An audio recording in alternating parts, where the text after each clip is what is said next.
Thanksgiving's just around the corner and fried turkeys are very popular. I'm here with Richard Harvey. He's the fire chief at Springville Fire Department. How many turkeys have you fried over the years, Richard? In the last 15 years, we've fried over 1,000 turkeys and never had an incident. So here's the expert. We're going to go through step by step with Richard's recipe, and we're going to show you how to fry a turkey safely. One of the things we need to do is make sure that we determine how much oil we need. The easiest way to do it is take your turkey before you fill your pot, put your turkey in your pot, and just run water. What you want is the water to come up and cover the bird, so about an inch or two above the turkey.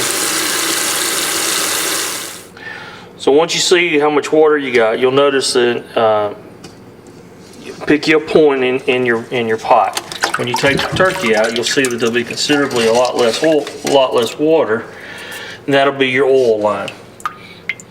One thing to make sure you don't do is overfill your pot with oil. Before we get started, we need to have all of our ingredients.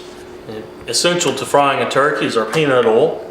We need to have your injection materials, whether it be commercial hot sauce, some cayenne pepper. You can make your own with some onions and garlic, a little salt, little Tony's. Your turkey is important. For frying, anywhere between 12 and 16 pounds is optimal. You need to make sure you have a good thermometer, and you need to have a good injector. One of the most important things about prepping your turkey is properly defrosting your turkey. Make sure you defrost it in the refrigerator. You don't ever want to leave it outside to where it gets warm. Bacterial growth can get in, it can make you sick. You need to make sure you remove everything from the cavity. It may be the giblet bag, the neck, there may be ice crystals. It's important to remove as much of that. There should be 2 cavities, there may be one up in the neck area also. Once you get all the giblets out, just try and rinse the bird, trying to get any excess ice, or we really want to prevent that. Keep any ice out if we can, and then let it drain. When you're injecting, you want to minimize the number of times you pierce the skin, and inject all throughout the breast. That's the real important part, isn't it? The breast. Yeah. The breast, and I like the breast and the thighs. And what we'll do after we get through injecting, we'll rub a little bit of the marinade on the outside to give a binding agent for our Cajun seasoning. And just lightly spread it, work it in. Anytime you can get it under the skin and in the cavity, it works real well. This is your standard propane turkey fryer. You can get them at most of your Academy stores, Home Depots, Lowe's, Walmart. It does great for cooking. Very important that you make sure you pick a proper location.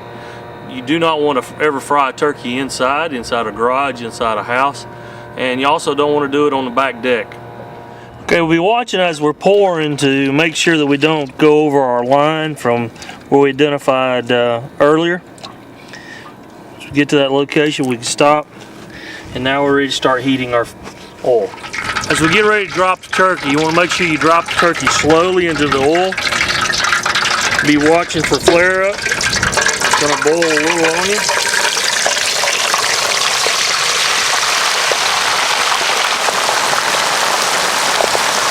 You'll notice the turkey's going to expand.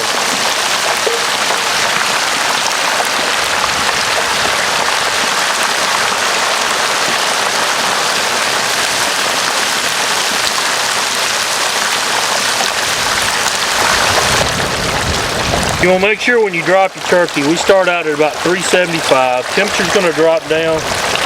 Don't want to drop to below 300. We're perfect right now at 325.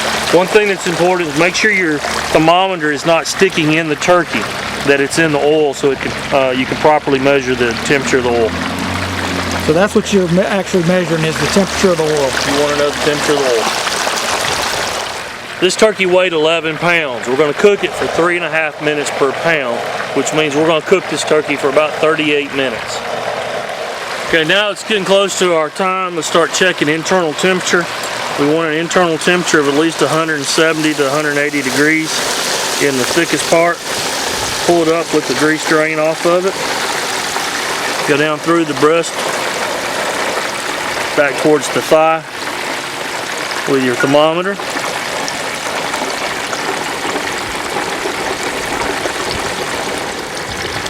Like I said, we're looking for an internal temperature of at least 170 degrees.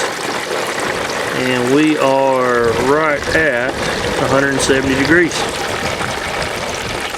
So this turkey is ready for the table. And the best time to eat a fried turkey is right after you pull it out of the grease. Slice it up, it should be nice and juicy inside. Trim the wings off of it. And then let's just work right into the breast.